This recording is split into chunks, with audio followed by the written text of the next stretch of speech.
Je suis en train de faire mes leçons d'un cours en miracle. Je pose souvent pour réfléchir, pour laisser le message que contient la leçon me pénétrer dans la conscience. Je regarde dehors, quand je suis pas dehors, je regarde dehors, ça m'aide.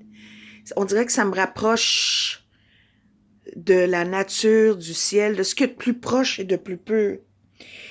Et c'est ça fait des fois j'aimerais pouvoir écrire toutes les belles pensées, les bonnes et les justes pensées qui viennent remplacer les illusions, mais si c'est dans le monde, ça, là. Je voudrais prendre mon stylo, mon papier, puis je le fais, mais je suis pas capable d'aller aussi vite que ça vient. C'est comme des percées de lumière multipliées.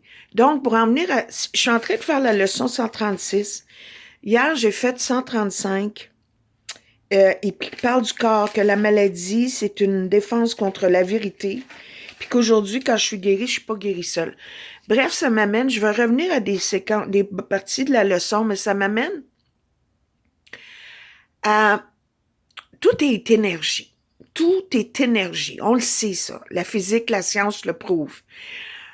Tout est vibration, donc, et fréquence. Pour moi, Dieu, c'est la plus haute, majestueuse, puissante fréquence. C'est une fréquence qui est à la source de toute création. Tout ce qui est créé vient de cette fréquence vibratoire. Donc, tout est énergie, fréquence et vibration.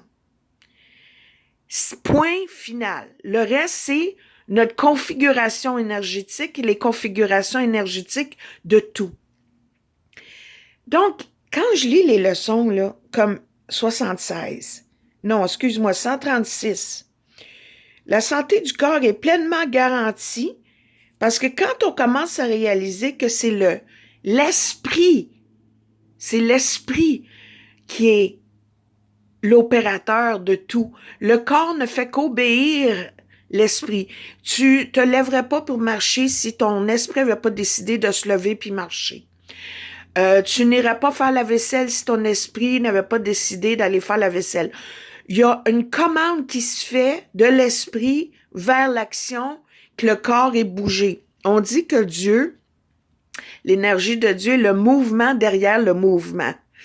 Donc, il est la conscience derrière nos consciences. Mais comme j'ai déjà dit, nos consciences sont pactées bien raides de toutes sortes de croyances, de mots, de symboles. C'est comme toutes des petites fenêtres, des petites boîtes, des nuages devant le soleil, la lumière de notre conscience. Donc, il y a beaucoup de chemin à faire. La lumière n'arrive pas à percer. La lumière, dans le fond, c'est la guérison, c'est la vérité. C'est l'esprit lumineux, comme un cristal dans le soleil, là. Le soleil passe à travers le cristal, il y a toutes les couleurs, mais on est pareil. Mais quand notre esprit est obstrué, la lumière passe pas à travers le cristal de notre esprit, si on peut dire. Ici, ça dit bien dans la leçon 136, la santé du corps est pleinement garantie. Parce qu'il n'est pas limité par le temps, le climat, la fatigue, par le manger ou le boire, n'a aucune, ni par aucune loi auquel tu l'as soumis. Quelle protection a besoin d'être préservée? La seule protection qui a besoin d'être préservée, c'est celle de ton esprit. Si tu laisses ton esprit abriter des pensées d'attaque, des pensées de peur, céder au jugement et à la peur, faire des plans, l'esprit est malade. Tu as besoin d'un remède immédiat. J'ai oublié qui je suis en réalité. Je ne suis pas un corps. La maladie est une défense contre la vérité, mais je ne suis pas un corps. Mon esprit est libre. C'est moi qui prends la décision d'emboîter mon esprit dans mon cerveau et dans mon corps. Parce que le corps semble plus facile, plus solide que l'esprit. Et ça m'a amené à toutes les lectures que je fais, là, comme Guéris-toi toi-même, de Richard Bach, Edouard Bach, Louisée, tu peux guérir ta vie. Dans Louisée, là, je regardais ça hier, elle disait, l'influenza, là, On appelle ça la grippe au Québec, mais influenza. C'est une réponse à la masse négative et aux croyances. Ça vient de la peur, des croyances aux statistiques. J'ai déjà vu dans un documentaire là, de Burning Times pourquoi qu'il y avait les maladies infectieuses ont commencé dans les débuts des temps où ils ont commencé à tuer les sorcières, puis les supposées sorcières, dans le fond, ils guérissaient avec la nature et ils faisaient attention à l'esprit.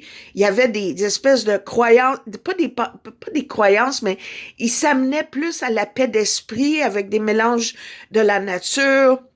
Il y avait la confiance, ils guérissaient. Bref, mon point, c'est que on n'attrape rien. Ici, il y a une phrase là, qui dit « Oh my God, je l'ai perdu. » Dans la leçon, je la trouve pas. Je la trouve pas parce que je vais aller trop vite. OK, ça dit, j'oublie. Mais on n'attrape rien. Bref, on n'attrape jamais une maladie. On entre en résonance avec la fréquence vibratoire et les croyances, de la propagande, de la peur, des lois d'immunisation, des lois de ce monde. On n'a jamais un accident, c'est jamais à cause du gars qui a pas regardé où il allait. On entre en résonance, on est en fréquence vibratoire égale à celui avec qui on a l'accident. Bref, on est responsable de tout parce qu'on n'est pas conscient de notre fréquence vibratoire, de nos pensées, de notre esprit qui est maître de tout. C'est une décision, ça. C'est une décision. C'est gros, là, c'est big.